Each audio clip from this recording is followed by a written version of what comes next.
what do you think is your most influential resource? It could be like a personal thing, like maybe you are charming. Maybe you have perceived power. Could be a functional thing of your title. Maybe you have a really large team, or you're working on a coveted project. So the truth is, your most valuable resource is time. When I joined GE, I was on the CMO's team. It was a highly visible team, it was a high-performing team, and it was a very high-pressure team.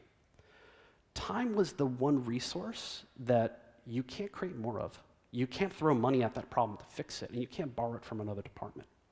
And some of the most effective leaders that I work with, they take care of their schedule very well because they need to put their time and energies on the right tasks, with the right people, and addressing the right problems. So as chief designer at GE would be very fond of saying, your best ability is availability. The time you spend on things directly correlates with how influential you can be. Cool? Okay. So one of the tools I want to share with you, this is called the Important Urgent Matrix.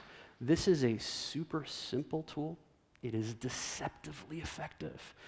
Business schools sometimes teach this as the Eisenhower matrix. A couple naughty heads, same thing.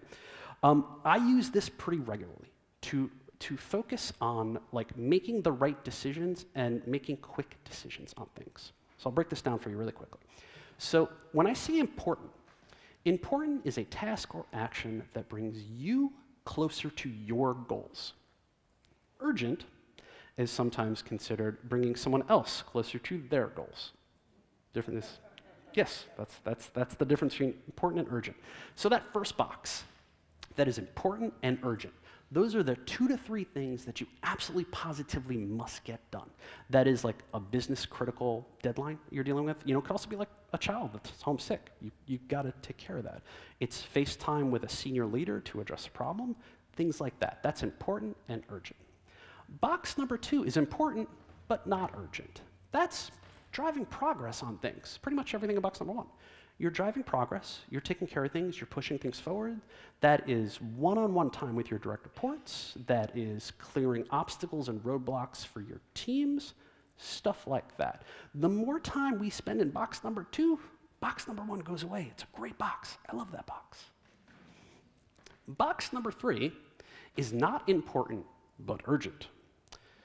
Email is a big culprit on this one. Text messages, Slack channel, people stopping by your desk asking for stuff. Meetings, well, not all of them, but you know the ones that you really don't want to be at or you're not needed at.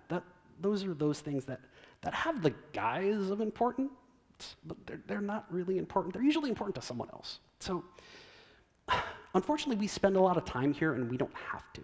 It's really common for designers to just get like roped into stuff and you have all of these things vying for your attention, so you just get kind of drawn to them because they are important to someone else. But when you own your schedule, someone else doesn't.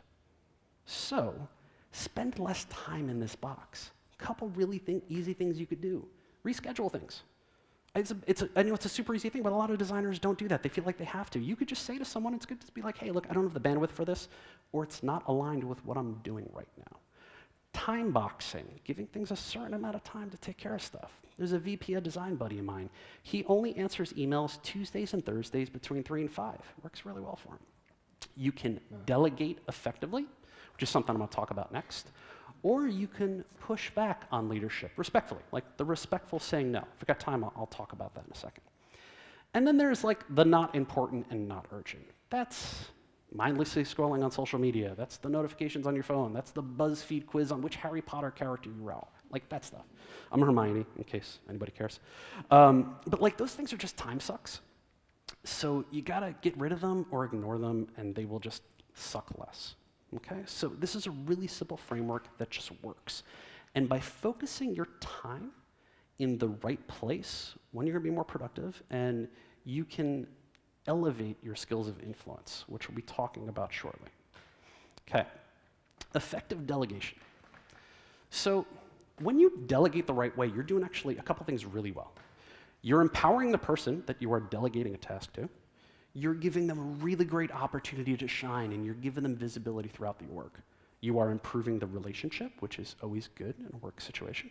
And as a bonus, You are giving yourself more time to focus on the things that you need to focus on. Now, believe it or not, most people don't delegate well. What happens often is some leader takes the stuff that they don't want to do and they dump it on someone else.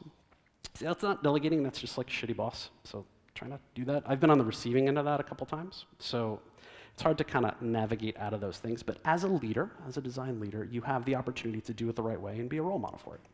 So here are the 10 steps to delegate effectively. This is GE approved. It works. And the 10 steps, you got to do it in order. So the first thing you're going to do, you're going to explain what it is. Here's what I want you to do. Then you're going to say why them and why not someone else. Next step, you're going to talk about outcomes. You're going to talk about parameters, goals, what you want the end result to look like.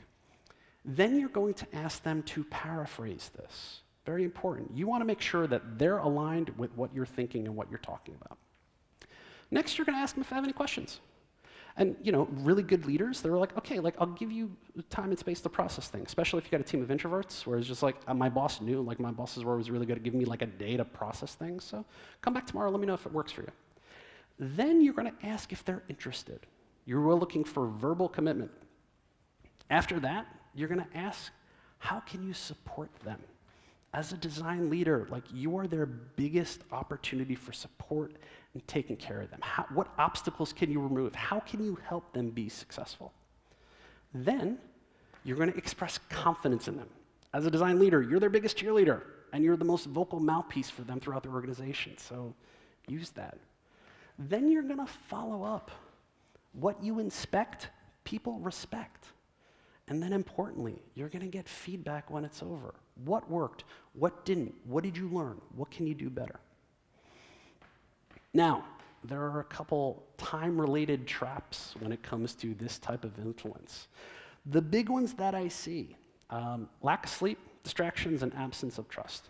Lack of sleep is probably the easiest one to fix, but it's a big one because it works against both ends of the influence equation.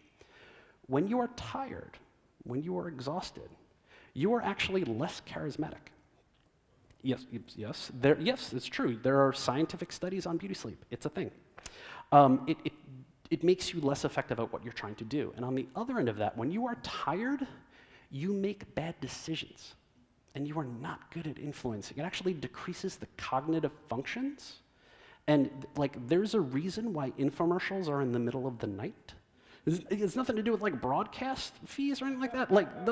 It's part of the framework. They want you to make bad decisions and buy their product. Distractions. It's another big thing. I'm going to yada yada the neuroscience, if everybody's cool with that. So your brain is really good at doing one thing effectively at a time. It's like a CPU. So when you try to do multiple things at once, there are 50% more errors, and it takes you 50% longer to do each one of those tasks. So just stop the multitasking. I know people brag about it, just don't do that. You're less effective as a design leader. That you're laughing. Yes, I agree with you. It is true, yes. The big one, though, is absence of trust. Trust is one of the key ingredients to strong work cultures, high-performing teams. And there's a reason why the companies like the Apples and the Amazons and the Googles, they invest a lot into building trust with their teams. And as a design leader, there are a couple really easy things that you can do to build trust. One of them is just relationship building. Just get to know people, invest time with them. Know what their needs are and how you can help them. Ask for help. As a design leader, you are not expected to know everything, but ask for help when you need to. Admit mistakes or when you don't know something. Raise your hand on a project, take ownership of something, and that's really effective outside of the design team. If you're working with business or finance or marketing or legal, well, be like, hey, let me pitch in on that and let me help. It goes so far with building trust. Freely share your knowledge and your network. That's what I'm doing here. It's a good thing, and it's a really easy thing to do. And just also do the super tactical stuff, address problems quickly. Follow up on stuff. Be empathetic to your team. Understand the emotional temperature of what their needs are and how you can help them.